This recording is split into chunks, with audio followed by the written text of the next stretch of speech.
బాలగారు మీరేమంటారు? ఒకటి ఇక్కడ ఈ వీక్ లో జరిగిన ఈక్వేషన్స్ అన్నీ ఇవి, మళ్ళీ నెక్స్ట్ వీక్ ఏం జరుగుతుందో చెప్పలేనట్టుగానే ఉంది.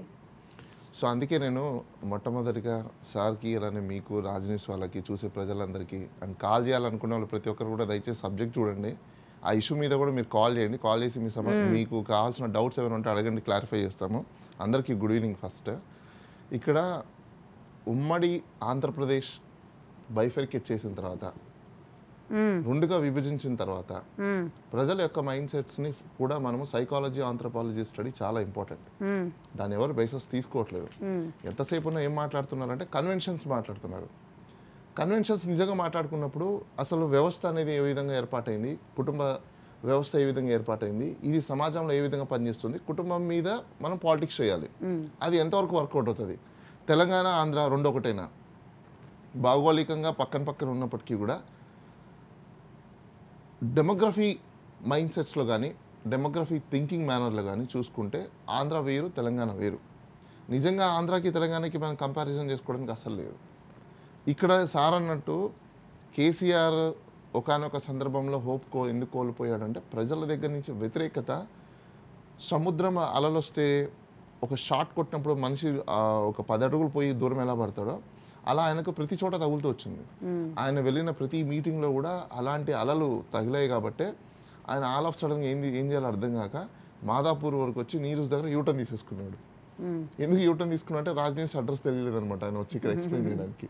బహుశా అదేవిధంగా రేపు ఆంధ్రాలో కూడా ఏం జరగబోతుందంటే ఎంత ఫోర్స్గా ముందుకు వెళ్తున్నారో అది ఎవరైనా కావచ్చు, ప్రజల మద్దతు ఉంటుందా లేదా, వాళ్ళ ఐడియాలజీ ఏ విధంగా ఉంది, వాళ్ళు అక్కడ ఏం కోరుకుంటున్నారు, వాళ్ళ ఎక్స్పెక్టేషన్స్ ఏంటి, వాట్ ఈస్ దేర్ ఇమాజినేషన్.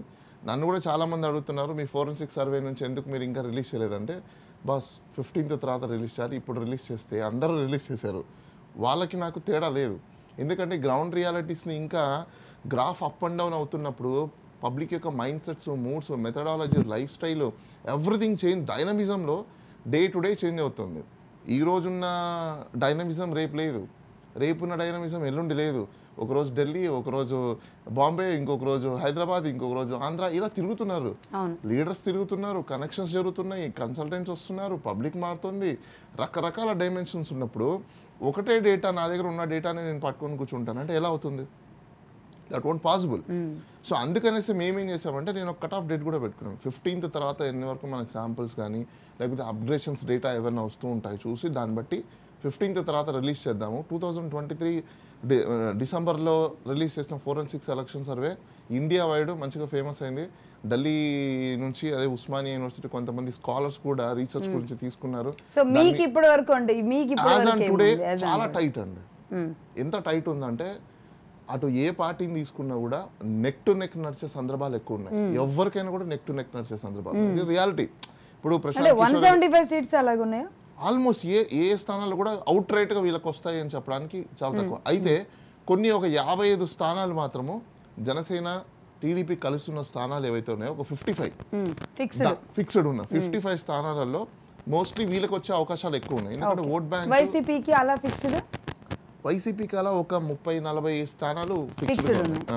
వీళ్ళకి ఒక 55 ఎందుకు ఫిక్స్డ్ గా ఉన్నాయంటే అది కరెక్ట్ చెప్పలేము మనం ఇప్పుడే.